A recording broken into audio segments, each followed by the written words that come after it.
Yeah, first I want to give all praise, glory, and honor to YAHWASHI. Double honors to the Apostle El's Great Millstone, the Ruwal. Salutations to you, Akim, teaching the word, the sincerity and truth. And blessings to the elect and the remnant, the 1/3 of Israelites who are predestined to be saved. Now, coming with another lesson.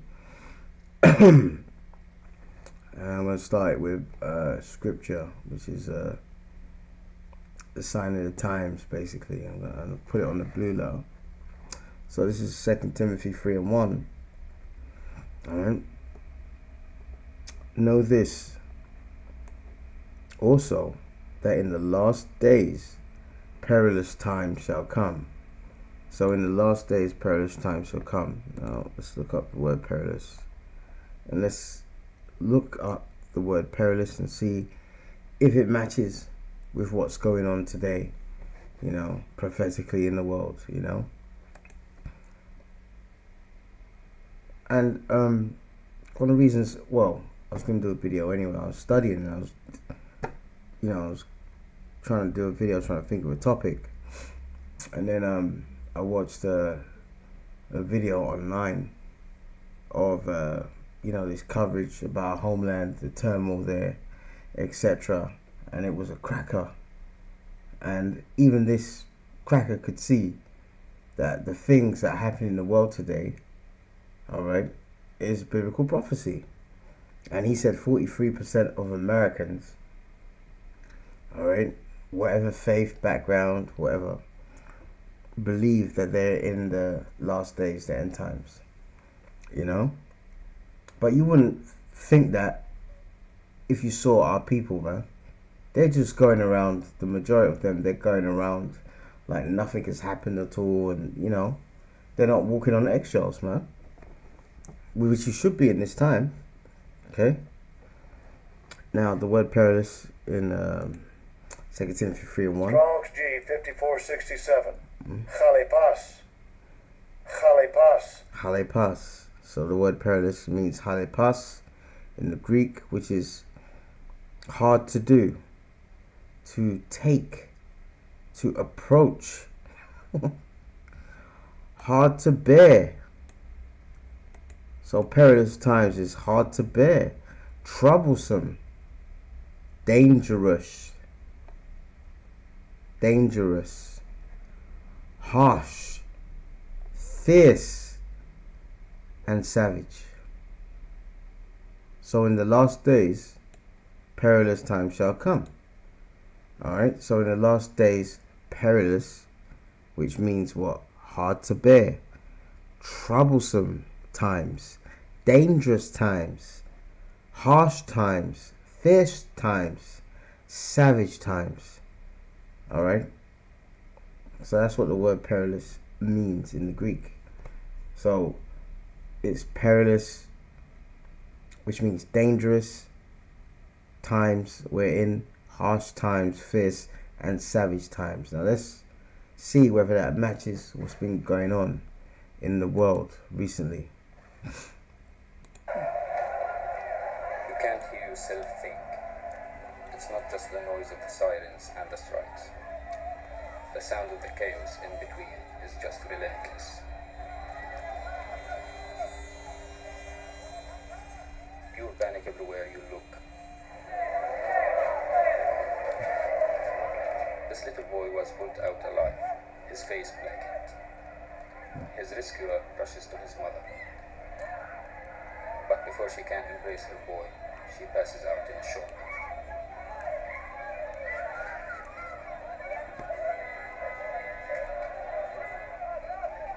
Any car becomes an ambulance. This woman is driven off before the boot can be shot. We've been told to get out, but where do we go? And how do we get there? There are more than 2 million people living here.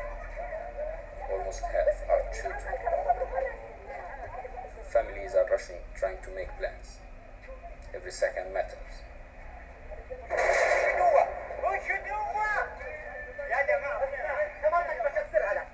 Gaza is under a complete siege.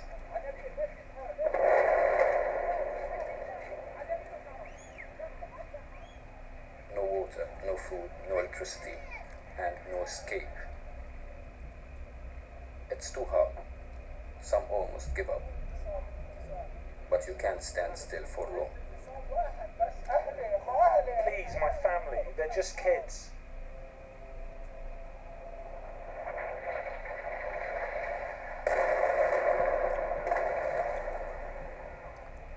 We are not strangers to war, but how it feels this time. It's hard to find the words. It feels like the world is collapsing. Many are confirmed dead, even more are missing. This woman cannot find her son. I haven't heard from him since Saturday. I haven't heard anything from him. Nothing. Here is the family. They're gathering all together, also in a place far away from the window.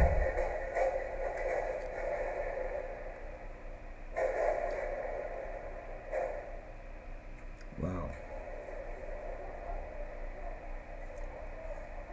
I was trying to explain things, but I think you can hear them now. I'm walking right now, close to my home, close to my building, but I swear I couldn't recognize the streets. I'm also afraid walking because any minute anything may explode. This afternoon I met Plestia on the street close to where her home once was. Now it's not even safe to walk. Like as you can see here, this building caught a fire as well, other than the bombardments that happened. So it's not safe. Nothing is safe, literally. Now nothing is recognizable. This is an ambulance. She's afraid of what's happening now and what might happen next. There you go. You know, that's what's happening over there in our homeland, right? You know, and you have to understand is that everything that is happening in the world today, it's the Lord doing it, man. All right, the Lord did say perilous times shall come. All right, is that not perilous enough for you? I mean, look at the state of where they're living, man. This used to be their homes, and I don't want to digress too much, but they are Israelites in, you know, our homeland still, and some of them must be in the Gaza Strip. All right, but we know that a lot of our people are still in there. You know, we're going way back to like the 12th century. Okay, and flood. Genesis 10:6 refers to the Hamites as the sons of Ham, who inhabited North and Northeast Africa. The sons are Cush, which is present-day Ethiopia, yep. Mizraim, present-day Egypt, Put, present-day Libya, and Canaan, which is present-day Palestine, Israel. The African presence is still visible in Israel today. There are thousands of African Palestinians who live in Israel with deep roots to the land, whose ancestors date back for centuries. I met with Ali Jadal, tour guide, and the informal mayor of the African Palestinians in Old Jerusalem. And some are very different. Some the blacks, so-called blacks that live in Jerusalem, some, you know, in other parts of Israel, the West Bank, the Gaza Strip, but really in Jerusalem, where, as you see this guy speak, all right, they call it the African Quarter, all right. That's what it's known for, because there's a lot of people, not just Hamites, because she quoted that, you know, the Hamite tribes, you know, Mizraim and so forth. Some of them are these people, but some of these people as well are Israelites. Okay, many people from Nigeria and other parts of West Africa, all right, migrated over that time period. They used to do like a pilgrimage from Mecca, you know, from West Africa to Mecca, and sometimes they'll, you know, do a pilgrimage to Jerusalem, and some of our people stayed. You know, there was a period of time where actually I was reading online that many of our people got stuck there and settled there and had, you know, families and mixed with the Palestinians, the ones that you mainly see on TV, the Arab kind of Palestinians. So there's some of our people in that homeland, man. All right, and you should always, when you pray, because we are in perilous times, we all need to pray more. But who should we pray for? We shouldn't pray for any old Israelite. We have to pray for the elect. All right, because they're the ones that are going to be saved, the elect and the 1/3. All right, that's it. But amongst that, some of our people there, you never know, they might be of that remnant that the Lord is going to save. So you always pray, obviously for yourself and whatever, but you should always pray for the elect and the 1/3, like Jeremiah. The Lord, when Jeremiah was lamenting when the Babylonians took us down, the Lord said in Jeremiah 11, "Pray thou not for this people, neither lift up a prayer or a cry for them. I won't hear them in the time of their trouble." Okay, so that's who we should be focusing on. All right, because it's all about the elect and the 1/3 of our people. They're the ones that are gonna be locked into this truth. All right, and with the elect comes privileges. Okay, you're in prison, which we basically are in prison, but if you get good behavior, they might give you extra exercise, in the gym, or a bloody mobile phone in a prison, which they do over here in England. If you're well behaved, you get privileges. All right, the elect of the nation Israel are going to have, the Lord has bestowed on them privileges. All right, and one of them is that we can see what other people cannot see. Lord willing, I'm of the elect, Lord willing. All right, in Matthew 24 verse 24. All right, for there shall arise false Christs, so false anointed people that think they're anointed, all right, and there's plenty of examples of that, and false prophets, or we have an abundance of those, especially unfortunately in this truth. And that's why is it in 2 Peter 4:17, the Lord says he's going to start at the house of God. So those people that know that they're Israelites, he's going to judge them first.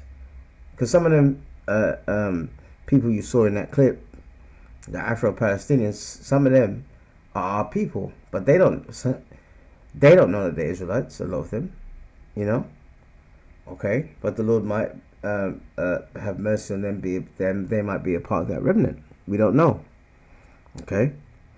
But as for you false prophets, nope, ain't gonna be no salvation for you.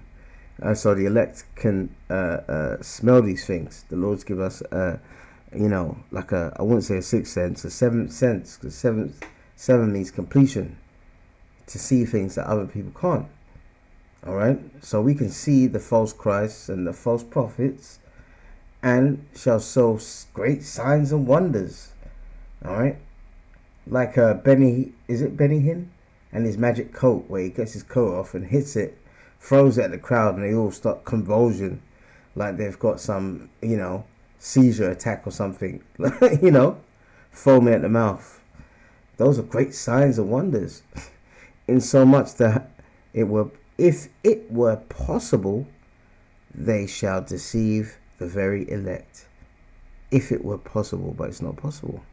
All right. Okay. Now let's look up, because that Matthew 24:24. Look up the word elect. Okay. Let's see this.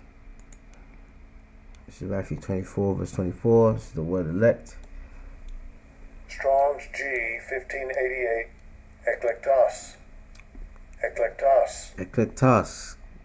All right, which means picked out, chosen by God, chosen by Yahweh.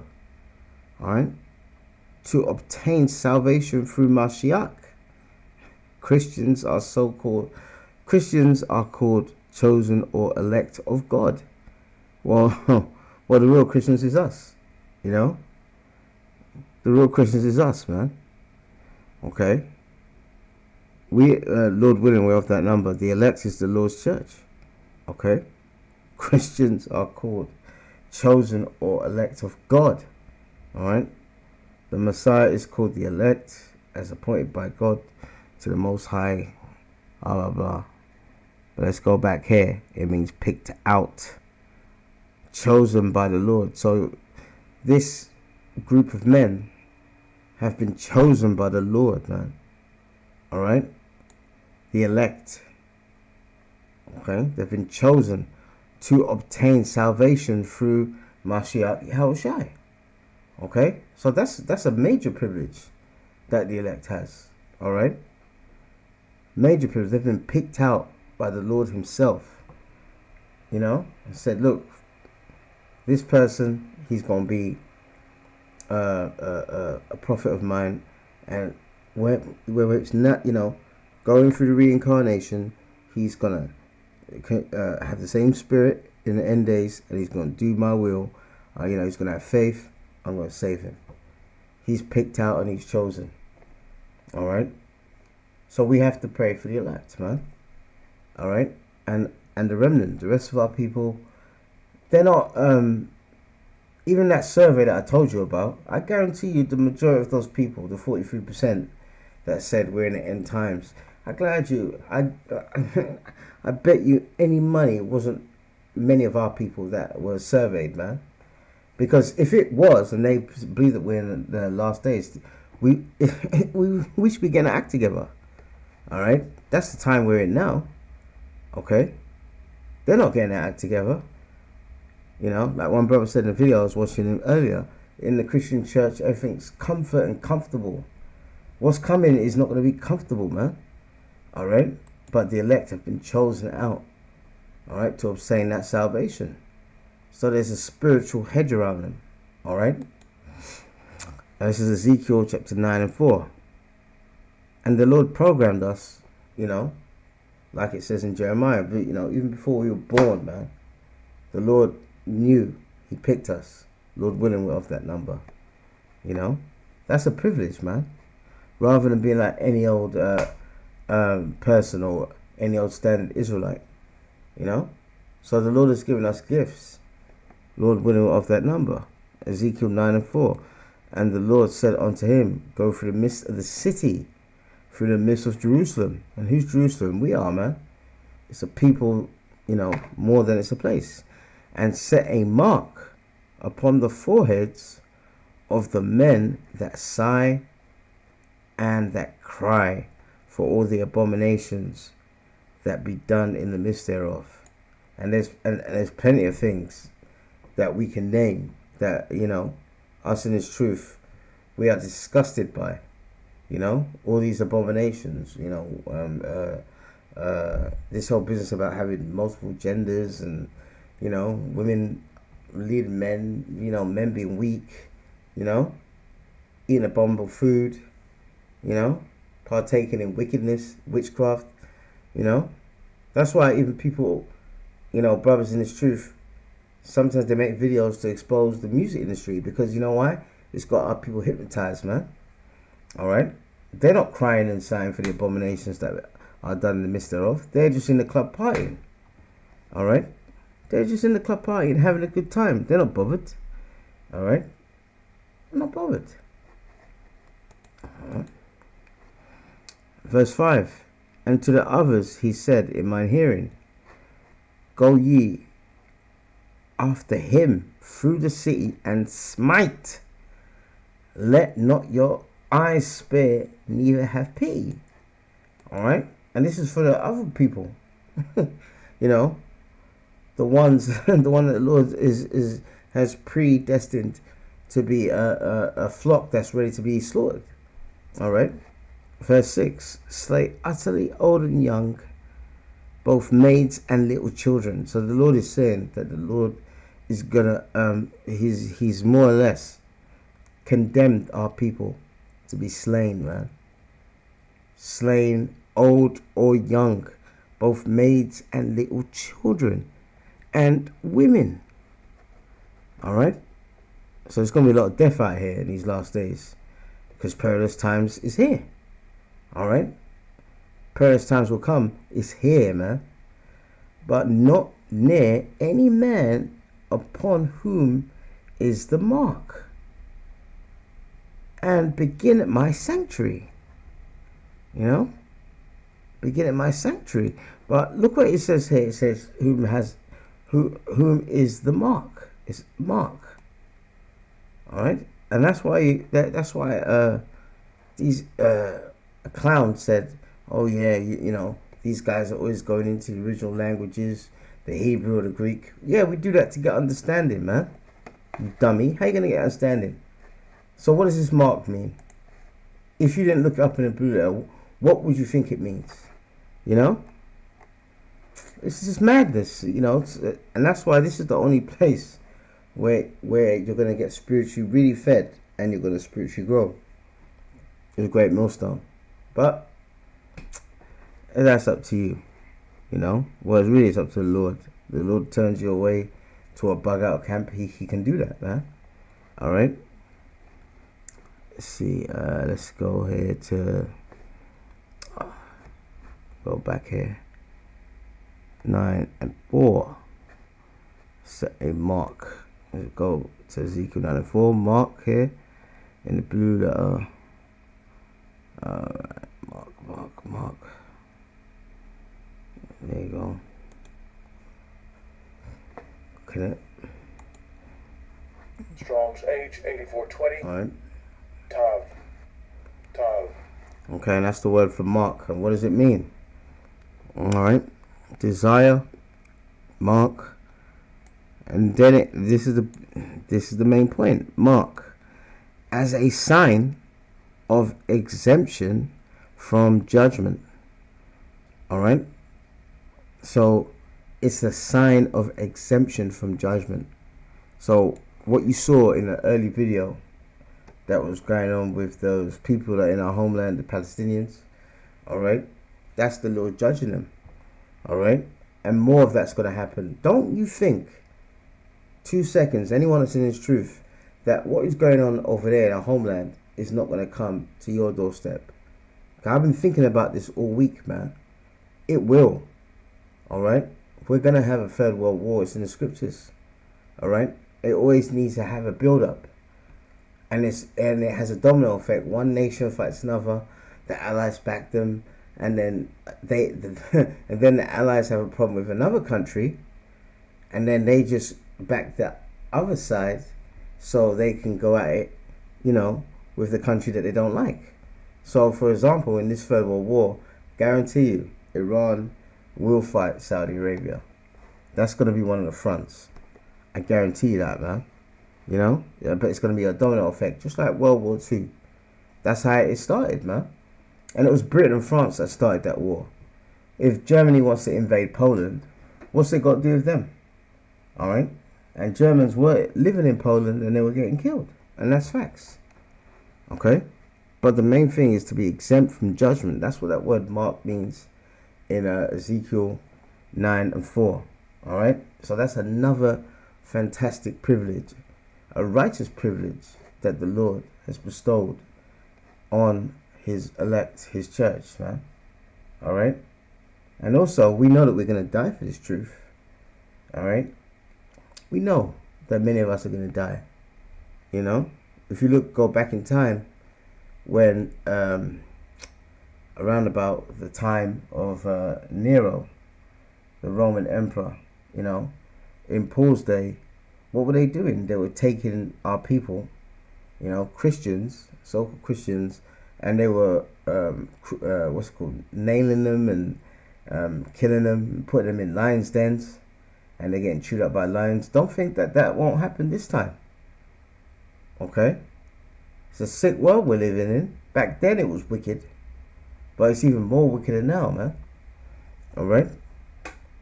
Like Revelation 12 and 12, the devil's going to come down on you having great wrath, because he has only about a short time. Short time to do what? To complete his so-called New World Order. Alright? Now let's watch this a bit. There's a clip here. There are 3 books which clearly map out the plan for world domination. The Bible, written by Hebrews, Morals and Dogma, written by Freemason Albert Pike, create an apocalypse that will exhaust and depopulate the masses through deadly designer viruses, global terror, economic disasters, and nuclear war. when the remaining survivors will gladly embrace the promises of a handsome, charismatic new leader who will unveil his plan of hope for eternal world peace. The only way to achieve eternal world peace, he will explain, is to put an end to the 5 causes of war. Secretly, he knows there is only one main cause of wars: the wars caused by his royal ancestors who planned, provoked, financed, and profited from them. He will sell his peace plan by telling the world that border wars will only end by creating a world without borders. Religious wars will only end by creating one world religion of interfaiths. Economic wars will only end by creating a cashless, debt-free society. Rivalry wars between rulers will only end by creating one world ruler. The tools used for war, from handguns to nuclear bombs, will be eliminated, and one world army will be created, which will guarantee world peace. How will this... And that's the time we're in. That's the enemy's plan, man. And for him to have this, to convince the people to, to unite and this, that, and the other, you have to have some major catastrophes going on, so people can just stop resisting and say, all right, we'll succumb to your plans. Let's all hold hands. This is stupid that we're fighting. But what is it under the banner of? It's under the banner of Satanism. That's what it is. All right. So that's another privilege that the elect has. Like it said, it will deceive the very elect. But we don't have that number. The elect is not going to be deceived. All right. And we have to teach you these things, because this is the time that we're in, man. All right. Now, we know that many of our people are going to die for this truth. But being in this truth is obviously about doing the work. We know that. But the Lord gives us a guide to life in these scriptures. And the elect is going to have they're going to have the countenance of YAHWASHI. They're going to walk in his ways. And they're going to take on these scriptures in their everyday life. So it becomes just a part of them. Alright? I mean, we all go off because we're in these flesh, these chains of darkness. But at the end of the day, we have to strive for the masteries. We have to strive to be perfect. We have to do this on a day-to-day basis, man. Not just be a Hebrew Israelite on a Saturday when you're at camp, or Sunday, whatever. Alright? So this is Colossians 3:12. Put on, therefore, as the elect of God, holy and beloved, bowels of mercies. And it's very important, because the Lord's had mercy on us. Big time, man. Alright? Even in the lives we have now, before the Lord brought us into truth, we were doing wickedness. And don't tell me that none of us weren't doing... If we weren't loving God by, knowing him, having faith in him, and keeping the commandments, we were going off. But the Lord has still bestowed this knowledge upon us. So that's mercy. So we have to be merciful unto other people as well. Alright? Bowels of mercies. Kindness. See? Let's be kind. Alright? Humbleness of mind. Alright? Meekness, which means to be lowly. And long suffering. Yeah, right? Mercies, kindness, humbleness of mind. Alright? So if anyone is in his truth and, you have a grudge against someone or whatever, just forgive them, man. Be merciful unto them and move on. We have to be kind, man. Especially towards each other in this truth, because everyone else is in total darkness. Alright? Meekness and long suffering. Verse 13. Forbearing one another. Alright? Forbearing one another and forgiving one another. Very important, man. Alright? And the elect might not get on. There might be one brother that's a part of the elect, and the other brother that's a part of the elect. Doesn't mean they're going to get on. But because you don't get on with this guy, this brother, he's not of the elect. He's not, he's this, he's that, because, you think so. Or because, he has a different spirit to you. You know? That don't matter. Alright? All that matters is applying these principles in our life. And the Lord will know whether we're sincere or not. Alright? Forgiving one another. Very important. Alright? And if any man have a quarrel against any, even as Mashiach forgave you, so also do ye. Alright? So if you've had a fight with someone, a little quarrel, this, that, and the other, you know, especially if the brother in his truth or not, or anyone, you know, forgive them as Yahawashi has forgiven us. Okay? It's very important. These are the things that we have to do. You can know all the scriptures and, you know, go to camp every week, this, that, and the other. But if you're a cold-hearted, unempathetic, you know, a guy, that's not the spirit of Yahwashi'S Yahawashi, man. All right? Forgiveness, mercies, humbleness. All right? Verse 14, and above all these things put on charity. All right? And you know they have a saying, charity starts at home. Well, that's a good thing, man. Because before I was in the truth, you know, and I was always looking for, when I was a Christian, looking for a church to go to learn about God. I really was. I went to one church to another, you know. And the church, I was there for 2 years. And I just, the Lord took me out of there, thank God. You know. But I'm telling you, when I was going to these different churches, I was trying to find the truth, man.